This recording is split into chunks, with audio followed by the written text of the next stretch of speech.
Well, here we go again. MAGA Republican Congresswoman Lauren Boebert is again, because of her own policy failures, having to take credit for something she did not support. And I think this is, of course, an example of dishonesty, as we see so blatantly from many of these MAGA figures, but also something we talked about previously, which is that right now, the fact that MAGA has taken over the Republican Party, causes the Republican Party to not be a serious governing party, not be able to implement policies that improve people's lives. And that's definitely underlined by the fact that we keep seeing MAGA Republicans, including MTG, have to take credit for things that Biden did and they oppose, and often they called socialism or a big, massive failure or something to that effect.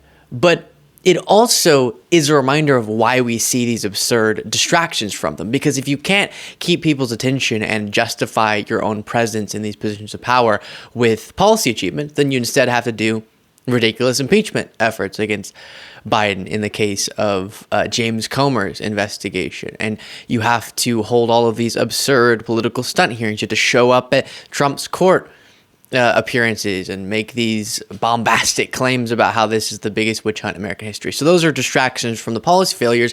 And here is one of our favorites, local news anchor Kyle Clark in Denver, Colorado, calling out Lauren Boebert over the latest example. And this is not a rehashing of a past segment. This is another time on May 24th that we're talking about this. Here it is.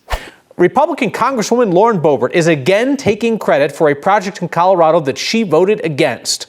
This time, a new bridge across the Roaring Fork River. Boebert celebrating $51 million in funding for the South Bridge project in Glenwood Springs, saying that her support, quote, helped make this project a reality. Well, that's rich. So Boebert did put in a request for a sliver of the funding, $1.5 million, but then she voted against the bill that her request was included in. She called that bill a swamp omnibus that just funded Democrats' priorities. The vast majority of the funding for the bridge, more than $49 million, comes from a Department of Transportation grant. There you see the White House and the Transportation Secretary calling out Boebert for voting against the Bipartisan Infrastructure Act that funded the grant. Yeah, so he showed you, but let me go through it again, and then I'll show you a couple other people calling her out. Then we'll get to, I just like to, when I bring up Kyle Clark, other moments of him calling out Lauren Boebert. But here is the post from Lauren Boebert, a photo where she says, great meeting with Glenwood Springs City Council and former Mayor Jonathan Goads. We have secured over $51.4 million for the South Bridge. Was thrilled to hear about nearly $30 million in cost savings addition, and that my support has helped make this project a reality. You see that photo of her there. And even X had to fact check this, writing Boebert hasn't secured $51.4 million for this bridge.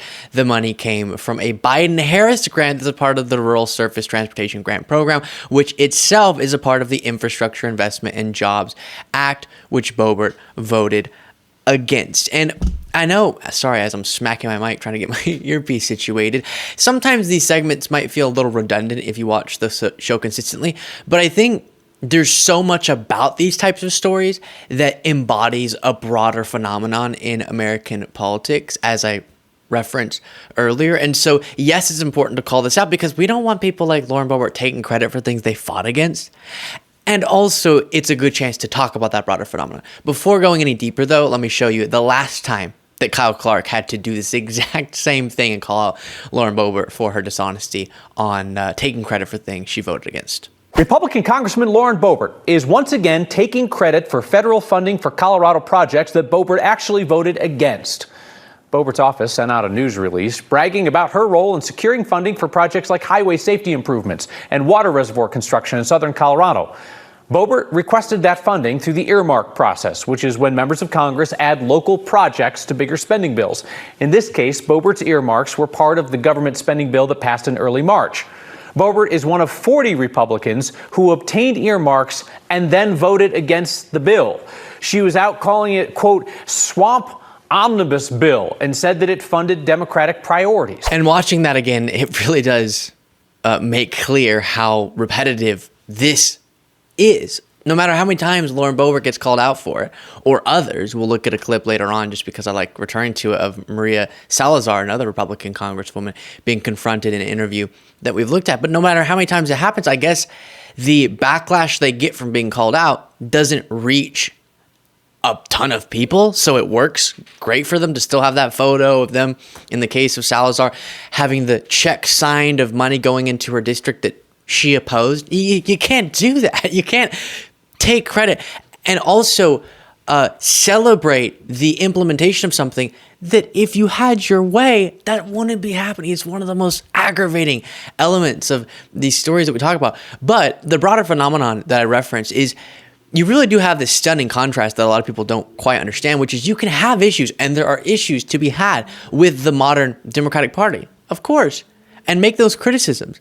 But it still cares about solving problems. It still cares about policy being implemented, not solving issues as fast and effectively as I'd like, not proposing things as aggressive as I want, but actually trying to run on achievements and a vision for the future that is policy focused, right? Yes, we have the against stuff, against Trump, against MAGA, but there's a lot of for stuff in looking at Biden's policy record and what he's proposed going forward. So a serious governing party and then the Republican Party. And that contrast, if it were properly understood by people, I think most people do want their elected officials, in theory, to be working on their behalf and governing and figuring out solutions to problems. But too many people get hoodwinked into supporting people who are doing not that. And that gets to the really sad element of this. It's working. The distractions, the political stunts, pretending like Trump being held accountable legally for his actions is Trump fighting for your everyday MAGA voter, and the impeachment ridiculous nonsense that we've seen, the way that this has become a personality cult, more about owning the libs than actually getting things done. It's working. And Fox News, other right-wing media outlets are able to bolster the messages of many of the elected officials so that people never really have the conscious thought of, wait, what have House Republicans actually been doing? I've seen a lot of loud stuff. I've seen a lot of chaotic moments, but what have they actually been accomplishing for me beyond going after the people that I think that I hate?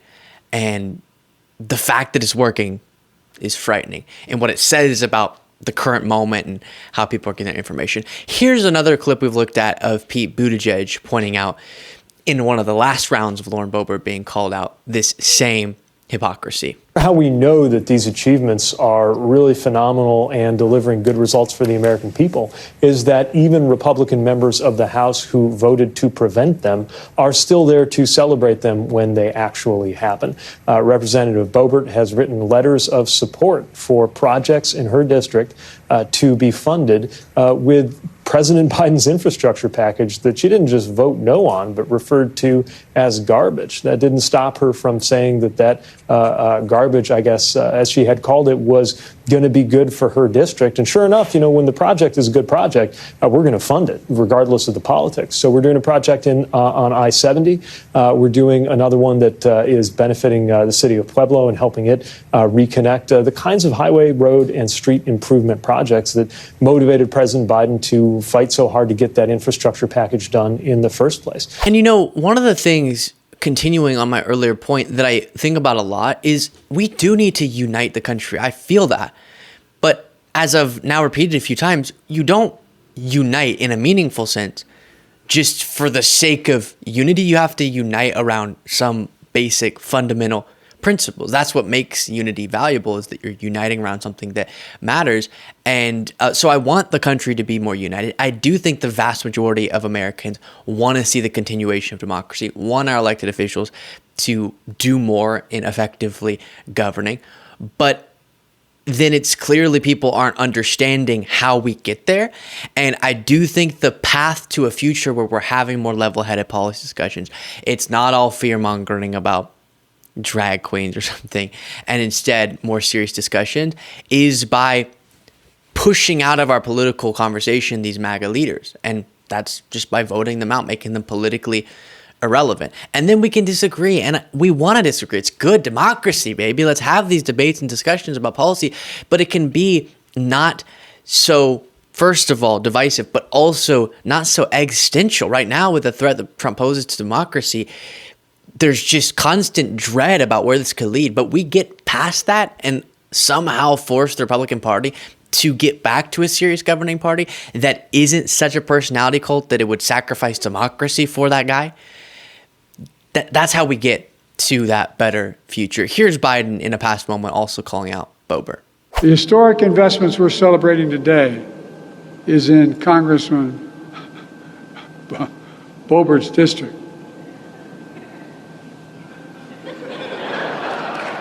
She's one of the leaders of this extreme mega movement. She, along with every single Republican colleague, voted against the law that made these investments in jobs possible. And that's not hyperbole, that's a fact. And then she voted to repeal key parts of this law. And she called this law a massive failure. You all know you're part of a massive failure?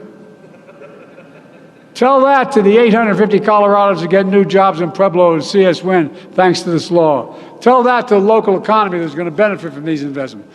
Tell that to anyone who wants to listen. And on this latest time responding to that photo, you had the White House, I meant to read you, responding to this, saying one thing about congressional Republicans: they're going to take credit for investments they voted against. Pete Buttigieg, Congresswoman, in what way do you believe that your support helped this project? We chose it because it's a good project and funded it using President Biden's infrastructure package, which you voted against, and called garbage. And this is the other really irritating part of this. It's not just that they had some minor issue and said, oh, I don't want to vote for this version of the package, but generally there's good things. They act like it's socialism and it's proof of Biden's horrible policy and horrible governance. And then it's not a horrible policy because they want people to think that they actually were the ones responsible for it.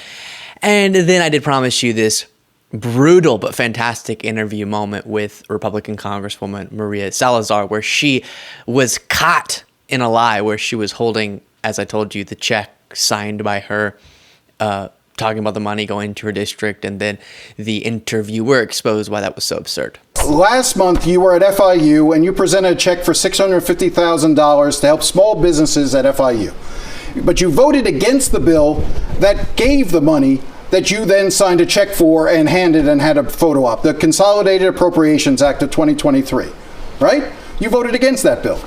Right now, you have to give me more details, but I do know that every time I have an opportunity to bring money to my constituents, I do so. I just did $400,000. But look, but you voted against the Chips and Science Act, right? Listen, right now I need to ask my staff. But what do we look at the $40 million that I have brought to this community? Aren't you proud of me? Aren't you proud of the $40 million that I brought? But how much? Aren't you proud that I wrote the Dignity Act? Haven't I? Let's talk about the Americas Act. Wait a second. Let me 1 second. Tell me. The money that you talk about, the $40 million that you bring back to the district, sometimes that money comes from bills that you voted against. You voted against the CHIPS Act, and yet you praise the fact that the South Florida Climate Resilience Tech Hub is going to be started in Miami, right? You voted against the infrastructure bill, and you talk about all the money that comes back to the airport. So at the same time that you're taking credit for the money that you bring back to the district, in Washington, you're voting against these projects on party line votes. Listen, that was, I think, last cycle. I cannot really remember right now, but let's look at the Americas Act, which is what I'm going to, which is so what I would like. You don't want to explain why you vote really against cannot, things. I mean, right now, and I'm not trying to be a politician, there's so many bills that I've introduced that I know that many of them these are bills that you voted against. That I understand. But it's, okay, sometimes I vote and sometimes I don't. But let's look at the positive. Let's look at the $40 million that I brought, and let's look at the... Truly, these individuals should be ashamed of themselves. Ashamed of themselves. How about you just stop with the stunts, stop with being crazy MAGA, where every single second of every single day is you trying to prove how you're way more pro-Trump than the person next to you, and you're more hardcore MAGA, and that means that you'll be even more extreme in your anti-governance behavior. Instead, we could just start talking about these things. Okay, you like this infrastructure project, Lauren? How about you next time in these conversations, be a little bit more serious, be an adult, and publicly say you like it, even though Big Bad Biden proposed it, and then support it. And same thing here with Maria Salazar. But now we're in these yes, hyper partisan times, but it's especially bad in the Republican Party because the Democratic Party, when they did have unified control, bunch of their major accomplishments were bipartisan. So they are good with reaching across the aisle and governing, sometimes including compromise, oftentimes. But the MAGA part of the GOP is not down with that. And so if they could just stop trying to prove how much they're against Democrats on everything and instead prove how much they're for making their constituents' lives better, we could generally be in a much better place in this country. I'll leave you with one last moment from Kyle Clark responding to the Beetlejuice debacle, and the ending is something I just absolutely love. Republican Congresswoman Lauren Boebert's recent performance of sorts that got her thrown out of the theater in Denver was a lot of things, but it wasn't a surprise. I haven't seen a single person say why I am shocked that Lauren Boebert was rude, disruptive, and belligerent. This is, after all, the Congresswoman who suggested that a Muslim colleague was a suicide bomber. I haven't seen anyone surprised that Boebert did not tell the truth about what happened. Because, I mean, days before, we just fact-checked her latest false claim about migrants. I haven't seen anyone say that it was out of character for the Congresswoman to appear to berate theater staff members who were just trying to do their jobs. Really, the only surprise in all of this is that Boebert, once she got caught, apologized and said that she didn't live up to her values. What? I mean, when Boebert didn't know that the cameras were watching, she was exactly who she is when she does know people are watching. Boebert reportedly asked the theater staff, "Don't you know who I am?" Yes, we do. And indeed, we do know who Lauren Boebert is far too much. I'd like, honestly, to know less about Lauren Boebert. That would be fantastic. Please make sure you are subscribed to this YouTube channel and let me know what you thought of all of that in the comments.